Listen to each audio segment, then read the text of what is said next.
20, 35, 55, 65. Hi, excuse me. Yes po. Tatanong ko sana, available ba yung GCash mo ngayon? GCash po? Opo, available naman po. Ano po yan? Cash in po ba o cash out? Magpapa-cash in sana ako. Pwede Cash ba? in? Oo, Magkano cash po? in. 2,000 lang naman. 2,000? Kaya naman 2,000 po. lang. Teka lang ha, hanapin ko lang yung number ko ha. Sige po. Ay nako, grabe yung ulan na to, hindi na tumigil. Inaabot na ng Oo nga siyam-siyam. po, hindi na nga po tumigil yung ulan. Baha na nga po dun sa sa may daanan, sa may tulay. Ay, pati yung sapa dito, malapit na rin mapuno. Opo, yung sapa natin dyan, malapit na din. Malapit na din yan mapuno. Dami ba naman basura? Kaya nga, sinabi mo pa. Ito yung number ko pala, Okay be. na po. Teka lang. Ito na. Teka lang Open ko lang po yung GCash ko, te. Ngayon mo palang bubuksan yung GCash mo? Aba, dapat kanina mo pa yan Hindi ko po binuksan. binuksan. Nahanap niyo pa po yung number niyo. Kala ko matagal eh. Teka lang, mabilis lang naman po. Bubuksan ko lang naman yung GCash. Kaya ba ng 2,000 na cash in? Apo, 2,000 po. Kaya naman. Magkano naman yung charge mo sa 2,000? 40 pesos po. 1,000 kasi 20 pesos. Bali, 40 pesos siya. Sige, okay na yan. I-cash in mo Sige na po, lang wait ako. lang. Sige po, pabanggit po ako ng number, te. Yung number ko? Apo yung number po. 0935 0935 66 66 29. 29. Okay. 2,000 po, no? Oo, 2,000 lang. Pwede patingin muna ako bago Double mo check po i-send. kung tama. Oo, tama. Okay na yan. I-send mo na. Tama naman. Tama po. Oo, tama. Sige po. Okay na ba, Ben? Na-send mo na? Hindi, yung bayad po muna, kunin ko po bago ko po i-send.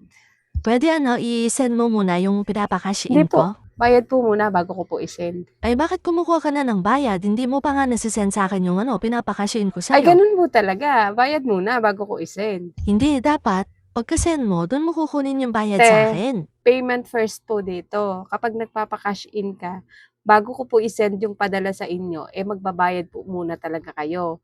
Hindi po kasi pwede yun na isi-send ko na tapos di pa kayo bayad. Hindi, kasi hindi mo pa man nasisend sa akin. Ba't kumukuha ka na ng bayad? Dapat, Te, isend mo bayad muna. po muna. Huwag kang mag-alala. Hindi ko itatakbo yung pera mo. Nandito lang naman ako sa loob ng tindahan ko. Pero ako, kapag sinend ko tapos hindi ka pa nagbabayad, pwede mong itakbo yung pera. Ako hindi ako makakatakbo kasi nandito lang ako sa loob ng tindahan. Kaya bayad po muna bago ko po isi-send yung cash in.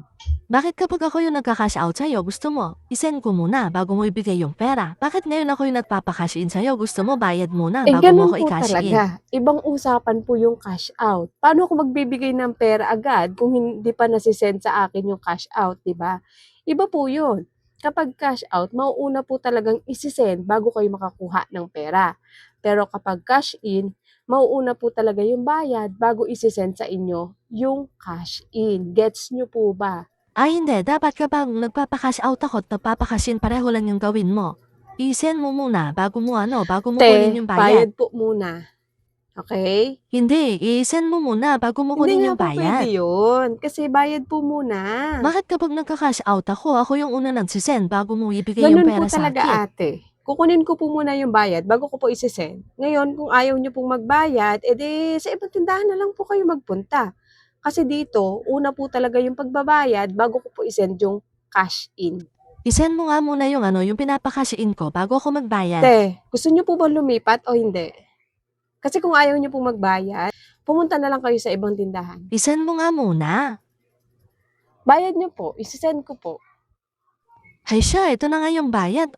Alam Ganun mo po naman talaga. itatakbo ko yung Hindi naman pwedeng pambayad ko isi-send ko sa'yo. agad-agad, di pa nga kayo nagbabayad. I-send mo na yung pinapa-cash in Sandali ko. lang. Ito po yung sukli nyo na 10 piso. Di mo pa nasisend sa akin. Nasaan Ito na? na po, isi-send ko na po. I-send mo muna. Kailangan Kanina niyo pa po ako yung naghihintay dito screenshot? Hindi na kailangan yung screenshot, pero tingnan ko muna kung nasend mo na. Nasaan Ito na? po, nasend na. Okay na? Masaya ka na? Okay na. Sige po, Sige, thank you salamat po. ha. Gusto niya isi-send agad, hindi pa nga nagbabayad.